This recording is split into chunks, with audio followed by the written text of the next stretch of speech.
Welcome to Neil's Narratives, and on today's episode, the Rise of Mammals.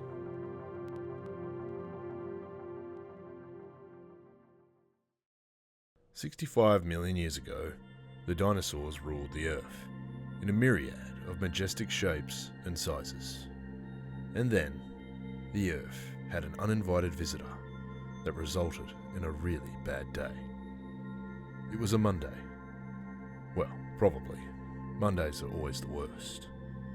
An asteroid the size of a small city slammed into the Yucatan Peninsula.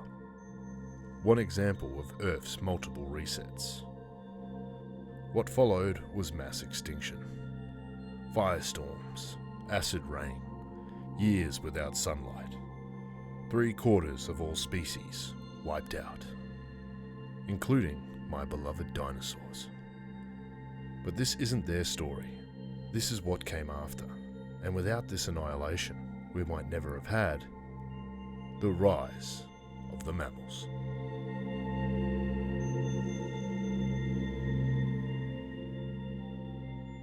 The Earth was left a shattered world. The big reptiles are gone. So who's left? The overlooked, the underdogs, the small, scurrying, warm-blooded ancestors who had always been quietly biding their time for over 100 million years. They were nocturnal, fur-covered, egg-eating survivors. Think modern shrews, but with evolutionary ambition. For most of the dinosaur era, mammals lived in the margins. Burrowers, insectivores, nighttime creepers, hoping not to get eaten by something much bigger. But now, with the reptilian lords gone and the ecosystem up for grabs, mammals did what mammals do best. They adapted. The Paleocene epoch, roughly 66 to 56 million years ago. The Earth is healing, greening up again. Forests spread. The climate is warm and balmy, and mammals start branching out onto the tree of life. Rodents and primates emerge. Yes, our primate ancestors. Already looking around with big eyes, opposable thumbs, and vast potential. Some mammals begin experimenting with body plans that hadn't been seen before. Gliders, diggers, runners, and predators. Pantolambda is an interesting example. A sort of early herbivore belonging to the Pantodonta order. It looked a bit like a stretched out wombat and measured about 1.3 meters in length, weighing roughly 100 kilograms. It was one of the first mammals to expand into the large animal niche that was left by the dinosaurs. Other pantodonts, such as Coryphodon, were even larger. 1 meter at the shoulder and 2 meters long, weighing up to 500 kilograms. They had a hippo-like build. They likely wallowed in wetlands and browsed soft vegetation with their large spatula-like teeth. Another large herbivore was Barrylambda, a big-bellied browser, estimated at 2.5 meters long and up to 650 kilograms in weight, with a thick tail, possibly used for balance when reaching up into trees. An early analogue for giant ground sloths. One of our earliest primate ancestors was Purgatorius. Purgatorius dates back to just after the extinction event. It was about 15 centimeters long and weighed about 30 grams. It lived in trees, eating fruits and leaves. It had flexible ankles for climbing, making it a strong contender for the first example of primates in the fossil record. Multituberculates, rodent-like but not quite rodents, were still hanging on. They had chompers strong enough to crack seeds, nuts, and maybe even small bones. These evolutionary overachievers lasted longer than the dinosaurs themselves, surviving from the Jurassic all the way to the Eocene. The oceans were dominated by rays, sharks, and the first modern coral reefs, but they were yet to see aquatic mammals. On land, an odd group called mesonychids rose to fill the carnivore role. These hoof carnivores, like mesonychs, looked like a mashup between a wolf and a goat, with a long snout full of shearing teeth and hoof-like toes. They were fast runners and active hunters, reaching up to 1.5 metres long and weighing around 100 kilograms. At the end of the Paleocene, mammals had definitively filled the ecological niches left over by the dinosaurs. Mammals would never reach the same size as the biggest terrestrial dinosaurs, but in the oceans, they would go on to become the biggest living animals the planet had ever seen.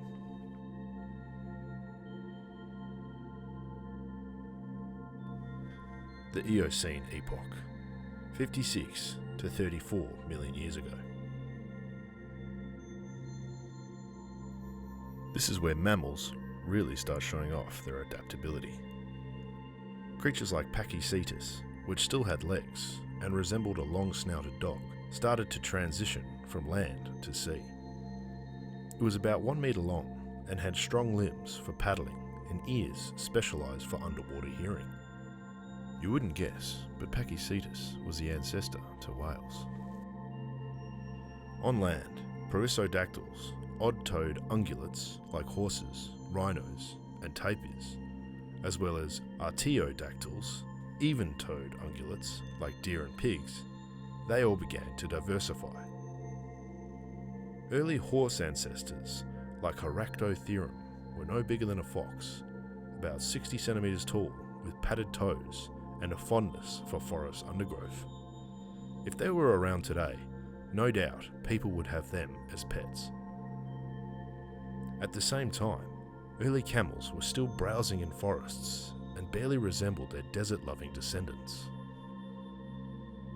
Then there's Basilosaurus. Basilosaurus, meaning king lizard, wasn't a reptile at all. It was a whale, a huge one, stretching 17 to 20 metres long and weighing up to 15 tonnes. It had a long, serpentine body and still retained tiny hind limbs, vestiges of its land-based ancestry. Basilosaurus was a top predator, feeding on large fish, sharks, and even smaller whales. Primates also continued to diversify during this time. Lemur-like creatures, such as adapiforms, evolved with grasping hands, long tails, and forward-facing eyes for stereoscopic vision. Early monkeys begin to appear at this time, setting the stage for the eventual arrival of apes. Andrewsarchus, a wolfy boar-faced, hippo-related nightmare, was the top predator of this age. With an estimated skull length of 83 centimetres, its total body length may have reached over 3.5 metres. It possibly weighed up to a whopping 1 to 2 tonnes. Despite its canine appearance, it's more closely related to sheep and whales. A powerful scavenger or predator, it probably used that massive head to crunch bones and muscles alike. It was not only the apex predator of its age, but potentially the largest carnivorous terrestrial mammal to ever exist.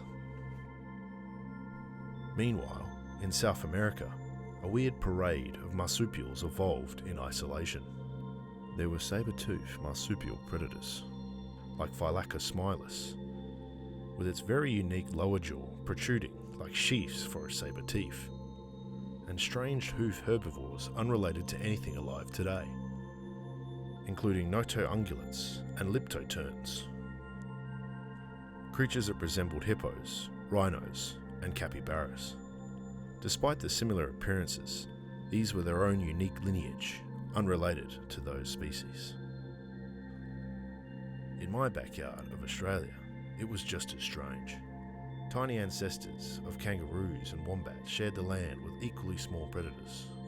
The Jaffa, an early omnivore that looked like a cross between a mouse and a possum. The Eocene ends with a cooling trend, setting the stage for open lands big grazers, and new kinds of predators. Oligocene, 34 to 23 million years ago. This period sees the world begin to cool. Forests retract, grasslands spread, and the mammals do what they do best: adapt. Many hooved animals adapt to run and graze, perfect for the newly emerging savannas.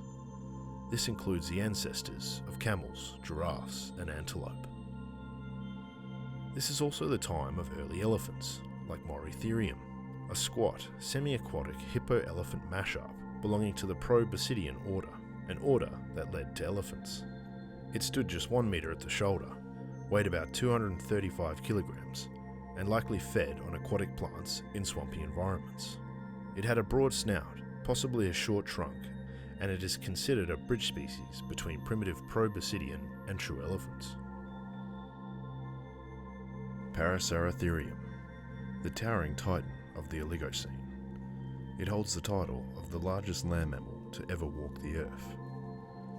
This colossal hornless rhinoceros could reach over 7 meters in height when stretching its neck, and weighed an estimated 15 to 20 tons, rivaling some small sauropod dinosaurs. With a long muscular neck and a giraffe-like browsing lifestyle, it likely fed on high foliage, stripping leaves from treetops with its prehensile upper lip.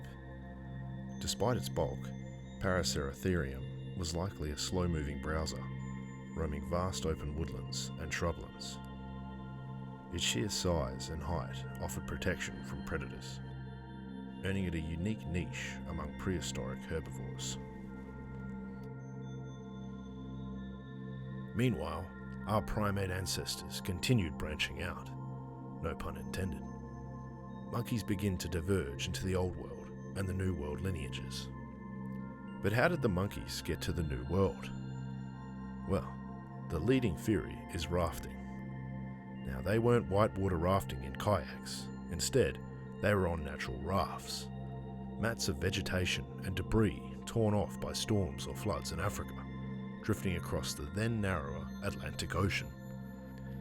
It would have taken weeks, maybe months, but some small, lucky, or if you dislike cruises, unlucky, primates made the journey, founding all future New World monkey species.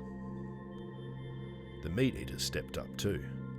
Hyanodon looked like a cross between a hyena and a chainsaw. It belonged to a now extinct group called creodonts, and it was not actually related to modern hyenas. Some species were the size of foxes. Others, like Hyenodon gigas, reached 1.4 meters tall at the shoulder and weighed up to 500 kilograms. It had an incredibly strong bite and specialized teeth for slicing flesh cleanly. New land bridges formed, and mammals started globetrotting. North America and Asia, connected via those land bridges, began swapping camels, bears, and large cats. It was an age of migration, competition, and continental reshuffling. The Miocene epoch, 23 to 5.3 million years ago. Grasslands continued expanding, replacing forests across much of the globe. This change reshapes the mammalian world.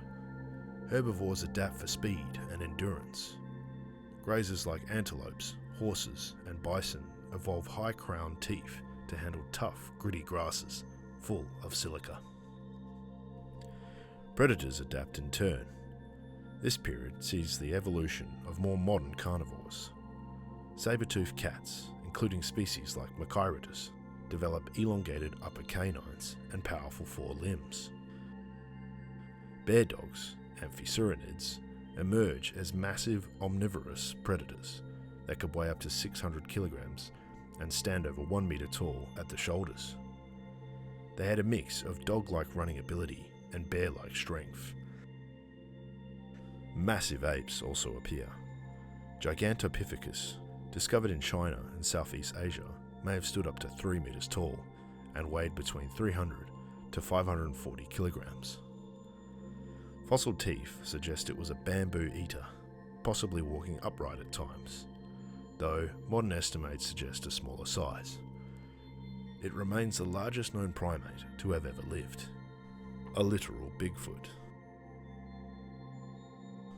While Gigantopithecus lumbered about, other primates continued diversifying. Around this time, the evolutionary paths of humans and chimpanzees began to split. The last common ancestor likely lived between 6 and 8 million years ago. Fossils like Sahelanthropus chidensis offer tantalizing clues of upright posture, smaller canine teeth, and skulls better suited for bipedalism. In South America, the mammals are otherworldly. Ground sloths the size of minivans, like Megatherium, roam the continent. These herbivores could reach up to 6 meters in length and weigh more than 4 tons. Glyptodonts, massive armored relatives of armadillos, resembled walking tanks, some species as big as small cars, with club tails used for defense. The mammalian answer to Ankylosaurus, and a great example of convergent evolution, the process where two unrelated species come to the same conclusion with their body plan. The oceans at this time are by no means less dramatic. A fan favourite since Jaws, Megalodon, a giant prehistoric shark, dominates the seas. Estimates suggest it grew up to 18 metres long and weighed more than 50 tonnes. Its teeth could exceed 18 centimetres and were designed for slicing through bone and blubber. Its prey included whales, seals, and other marine mammals. Among its most iconic adversaries was Leviathan, a Miocene-era sperm whale named after the author of Moby Dick. Leviathan was no gentle giant. It possessed massive serrated teeth in both jaws and grew up to 13 to 17 metres in length. It likely hunted other whales, including the young of its own kind, making the Miocene's oceans a true arena of giants.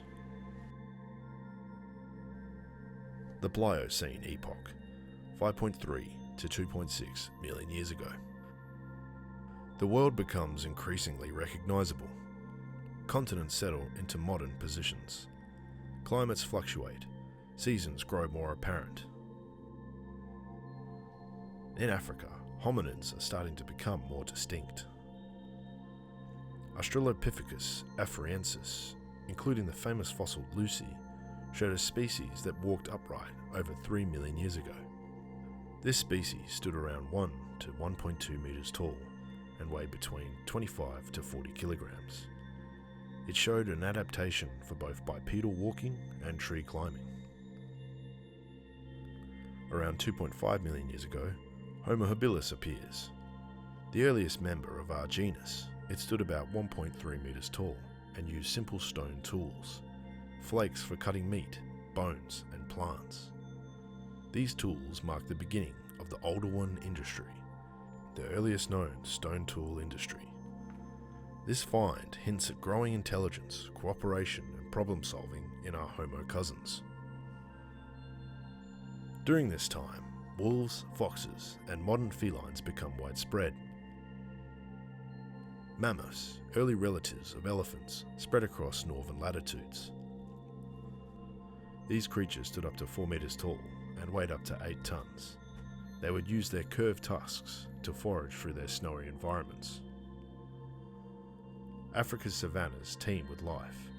Herds of zebras, antelope, and buffalo dominate the plains. Predators like lions, hyenas, and ancestors of leopards refine their hunting strategies. Hominins must adapt to survive in this dangerous, open world. The Pleistocene epoch, 2.6 million to 12,000 years ago. This period sees repeated glacial cycles. Ice sheets expand across North America, Europe, and Asia. Sea levels fall, exposing land bridges that allow animal and human migrations. Gigantic mammals define this age. Mammoths and mastodons roam the northern steppes. Woolly rhinoceroses and reindeer adapt to the cold. In Australia, giant marsupials like Diprotodon, a 4-metre long wombat relative, dominate. Some icons of the Ice Age include the saber-toothed cats like Smilodon. They could weigh up to 400 kilograms with fangs measuring 28 centimeters. These powerful predators likely relied on ambush tactics with their muscular builds. Another was the giant cave bears. Massive grinding molars point to a mostly vegetarian diet, but they were potentially real threats to cave-dwelling hominids. They could grow up to 3.5 meters tall and weigh up to 1,000 kilograms. Human ancestors spread widely. Homo erectus appears over 1.8 million years ago, followed by Homo heidelbergensis, Neanderthals, and finally, Homo sapiens. These groups go on to create increasingly sophisticated tools, control fire, build shelters, and ultimately alter their ecosystems. By the end of the Pleistocene, Homo sapiens occupy every continent except Antarctica. They hunt megafauna, change landscapes with fire, and leave the first clear marks of culture and ritual. While humans were evolving, other mammals were too.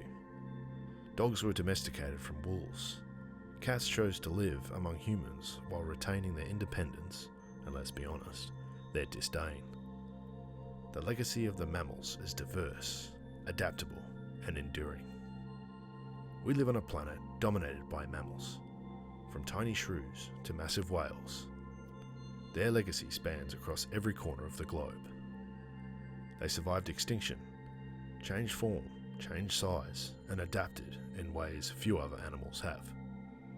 And we, Homo sapiens, are just one branch of that sprawling tree.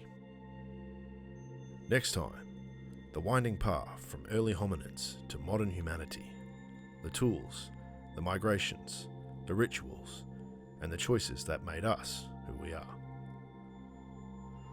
Until then, I hope you enjoyed this episode of Neil's Narratives. I think I've had a little bit of COVID or something like that, so I'm sorry if I sound a bit strange today. I'm having a bit of talking and breathing difficulty this time round. Apologies for that. Hopefully the video comes out on time. Anyways, thanks for listening, like and subscribe. Goodbye.